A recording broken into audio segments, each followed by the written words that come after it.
दुनिया में कोई ऐसा प्रमाण नहीं है कि शराबबंदी के जरिए किसी समाज ने, किसी देश ने, किसी राज्य ने अपना आर्थिक सामाजिक विकास किया हो।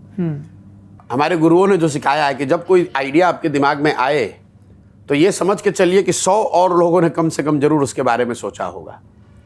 और आज के परिप्रेक्ष्य में लोग कहते हैं एविडेंस बेस्ड पॉलिसी, कि पॉलिसी जो आप बनाते हो एविडेंस बेस्ड होना चाहिए। तो दुनिया में इसका कोई एविडेंस नहीं है कि शराबबंदी के जरिए आर्थिक सामाजिक लाभ हो सकता है। दूसरा तर्क ये दिया जाता है कि गांधी जी ने ऐसा कहा। मैं 2 साल से कह रहा हूँ कि मुझे भाई गांधी जी का लिखा हुआ वो पंक्ति या बोला हुआ वाक्य दिखा दो जिसमें गांधी जी ने ये कहा है कि राज्यों को कानून बनाकर शराबबंदी लागू करना चाहिए।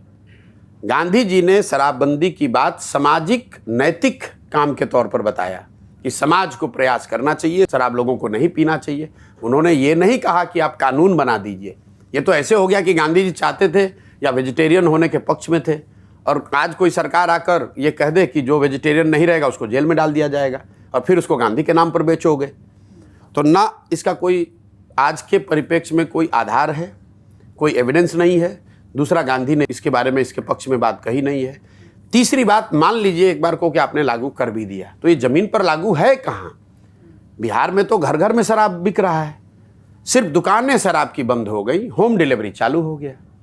तो मैं हमेशा यहाँ मजाक में कहता हूँ ये तो नीतीश कुमार का अमेजोन मॉडल है, शराब की दुकान बंद, होम डिलीवरी चालू। इस गरीब राज्य का हर साल 20,000 करोड़ का नुकसान हो रहा है। आज आपकी सभा में भी एक सामने उपद्रव कर रहा था, तो आपने कहा। मैं आपको कह रहा हूं, बिहार का हर आदमी जानता है कि शराब घर घर बिक रही है, नीतीश कुमार को छोड़कर हर व्यक्ति जान रहा है। और ये जो 20,000 करोड़ का नुकसान हो रहा है, ये पैसा जा कहाँ रहा है? ये पैसा जा रहा है शराब माफिया के पास, यहाँ के भ्रष्ट अफसरों के पास, और गांव गांव में जो युवा पीढ़ी है, जो नए लड़के हैं, वो शराब के धंधे में अवैध काम में लग गए हैं।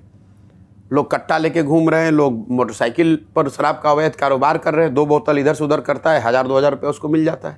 नीतीश कुमार कान में तेल डालकर बैठे हुए हैं। और सबसे बड़ी बात, शराबबंदी आपने लागू किया महिलाओं के एम्पावरमेंट के नाम पर। सबसे ज़्यादा इससे प्रताड़ित महिलाएं हैं।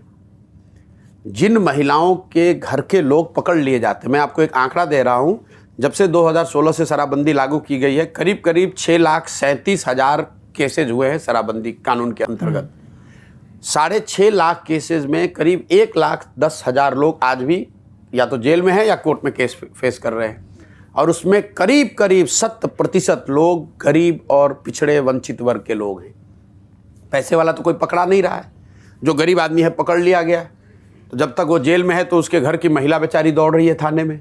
जब केस हो गया तो अपना जो कुछ भी उसके घर में बचा खुचा है वो भी बेच उच के वकील के यहाँ वो पैसा दे रही है। दुनिया में इसका कोई प्रमाण नहीं इससे भलाई का। गांधी की बात आप गलत कोट कर रहे हैं। प्रशासनिक तौर पर आप इसको ज़मीन पर लागू कर नहीं पा रहे हैं, और समाज का बड़ा वर्ग इससे प्रभावित हो रहा है। फिर भी आपका जिद है, अहंकार है कि नहीं ऐसे ही लागू रहेगा, इसीलिए इसका विरोध कर रहे हैं।